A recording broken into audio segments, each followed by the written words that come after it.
Is everyone blind? Or is Trackhouse Racing slowly, quietly, systematically sabotaging Shane van Gisbergen right in front of our faces? Yesterday, the Kiwi King erased a 2.9-second deficit at Watkins Glen, 29 seconds. Carved through the entire field like it was a Wednesday sim session. Took the lead with 8 laps to go. Won by 7 seconds. His 7th Cup Series road course, win out of 14 starts. A 50% win rate on road courses. Jeff Gordon needed 47 starts to get 9. SVG needed 14 to get 7. And yet, this man sits 16th in the Cup standings. Now, if you're part of the 3 a.m. crew, and I know you are because your alarm went off in Sydney or Auckland or Christchurch at some ungodly hour so you could watch this bloke race, you already feel it in your gut. Something doesn't add up. The fastest road racer this sport has ever produced is barely clinging to a playoff spot.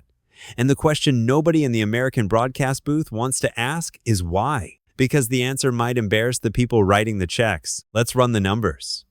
And I mean actually run them, because this is where the story gets uncomfortable. SVG's 2026 oval results read like a horror novel. Las Vegas, 36th. Bristol, 34th. Kansas, 36th again. That one after a penalty for unapproved adjustments where his crew chief, Stephen Doran, got ejected from the track. He lost pit stall selection, got sent to the rear, and had to serve a stop and go. His average finish across 12 races this season is 18.2.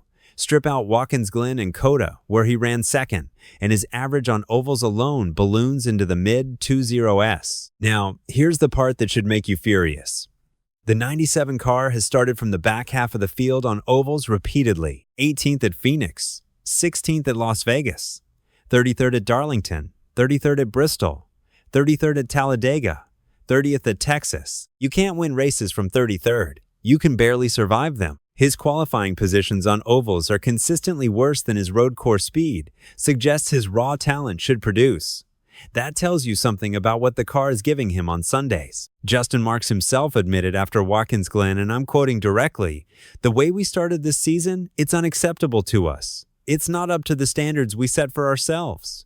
He called the win putting a little air in the room while they engineer the resurgence of the team. Engineer the resurgence, brother. You have a 3-time Supercars champion in the seat. The driver isn't the problem. So where are the engineering resources actually going? Here's where the narrative splits. Connor Zilisch, 19 years old, the number 88 Cup Series rookie, arrived at Trackhouse like a corporate product launch.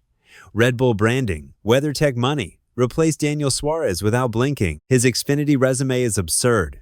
10 wins, 18 consecutive top 5 finishes, Xfinity regular season champion, rookie of the year. The kid is real. Nobody is denying that. But look at his 2026 Cup numbers. Average finish, 25.5. 32nd in the standings. Finished 33rd at Daytona, 30th at Atlanta, 29th at Phoenix with a suspension issue, 32nd at Las Vegas, and 33rd at Bristol. He's getting the full rookie baptism. And yet this is the driver Trackhouse chose veteran crew chief Randall Burnett for. 6 Cup wins, 253 Cup races called, an Xfinity championship with Tyler Reddick. Burnett didn't go to SVG's team. He went to Zilisch. The teenager got the championship-winning crew chief. The 3-time Supercars legend kept Stephen Doran, the same crew chief who just got ejected at Kansas for a technical violation. Fair dinkum. Think about that allocation of resources for a second.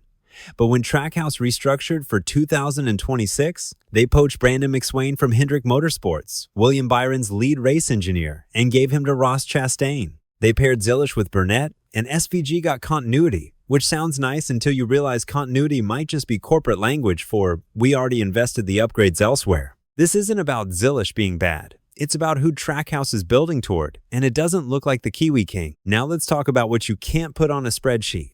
Body language and power dynamics. And watch Justin Marks in his post-race presser after Watkins Glen.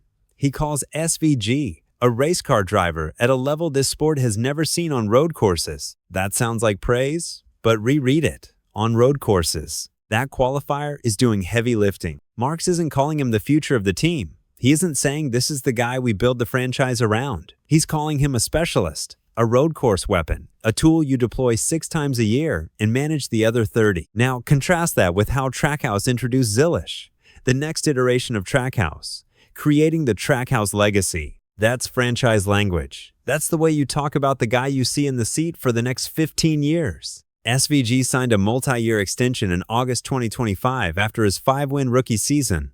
Multiple years.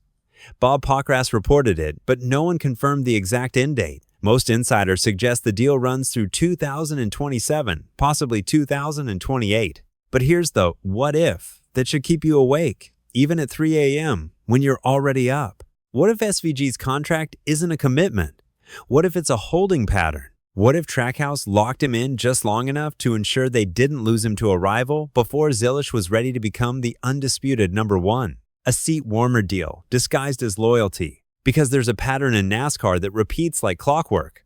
The veteran keeps the seat warm, the young prodigy gets groomed in the background, and when the prodigy is ready, the veteran discovers that multi-year doesn't mean priority. Ask Martin Truex. Ask Kevin Harvick in his final seasons. Ask Daniel Suarez, the man Zilisch literally replaced. The question isn't whether SVG is elite. Everyone knows the answer.